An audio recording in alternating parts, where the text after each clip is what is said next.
I grew up watching my grandmother and my mother sneak and hide food. Both of them were comfort eaters, and they were both very depressive people, so when they got sad and depressed, they tended to eat. Some of my saddest memories are of my grandmother crying while eating food, often late at night.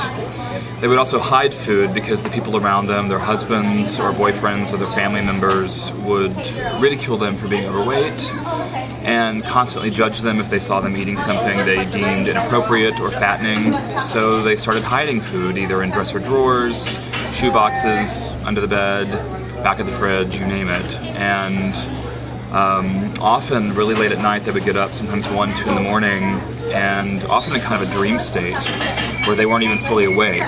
They would go get the food and eat it, like an entire loaf of bread or an entire thing of cheese with crackers or whatever. And they began to gain a lot of weight as a result of that. But I began to take on some of those similar habits later in my life. And remember, at least by age 10, 11, 12, sometime right at the onset of puberty, beginning to go to the corner store, buying a bunch of cookies, buying a lot of sweets, hiding them under the bed, and often, right before bedtime or maybe first thing in the morning before anyone saw me, eating those foods. So when I start craving something, I don't know where it comes from. It's this feeling of definitely desire, and it's more than hunger, because sometimes I can crave something and actually not be hungry. It's almost sneaky in a way. It's when I'm alone. I'm married with 2 kids. If I know my husband's upstairs reading to them both and it's going to be about an hour, I know I can tiptoe in, get what I need, get on the couch, get that little high going, and then sneak it back away, and no one will ever know anything ever happened. It's always at night for me, so then I go to sleep and I feel my stomach and I can feel that it's bloated, and then I wake up in the morning with the hangover type of feeling, like, good God, what have I done?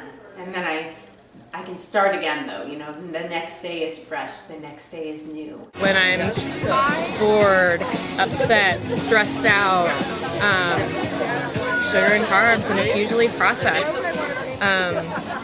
And I have a hard time stopping once I start, and then I feel terrible afterwards. I feel kind of anxious and giddy for a while, and then I immediately crash. I feel bloated, I feel sick, nauseous. I feel terrible for all the next day. But by myself, it's like that little private, like little mousy, little gerbily, gotta party with food privately kind of thing. And I don't know whether that's shame-based. I don't know whether I want to share those feelings with people. When I'm diving into that jar of peanut butter with my graham cracker, it's lovely and delicious, and just for me.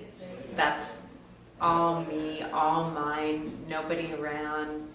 Just one more cookie. Just one more little thumbprint cookie with a jelly in the middle. Just one more. I have to reevaluate how I'm eating, and instead of reaching for that pot, not even a bowl, but a pot of macaroni and cheese, or the entire large pizza that I bought and ate privately in front of a bunch of DVDs, look at what I'm putting into my mouth. But to sneak, I think I sneak when I eat when I'm at other people's houses. Because I go home to visit my sister or my mother, and they have food that I don't necessarily buy. And so I will see it and I will sneak and get it. I not necessarily sneak and get it, just get it sort of nonchalantly. And if I get up in the middle of the night, then there are these treats there, or these things there that I wouldn't normally buy. So, not unlike Oscar Wilde, I can yield to anything but temptation. I know, just like I think an alcoholic or a drug addict, that I am unable to have a bag of M&Ms in my house. I just can't. So if you get tempted by, a plate of brownies, then no one's watching. Have a brownie and then feel miserable or not.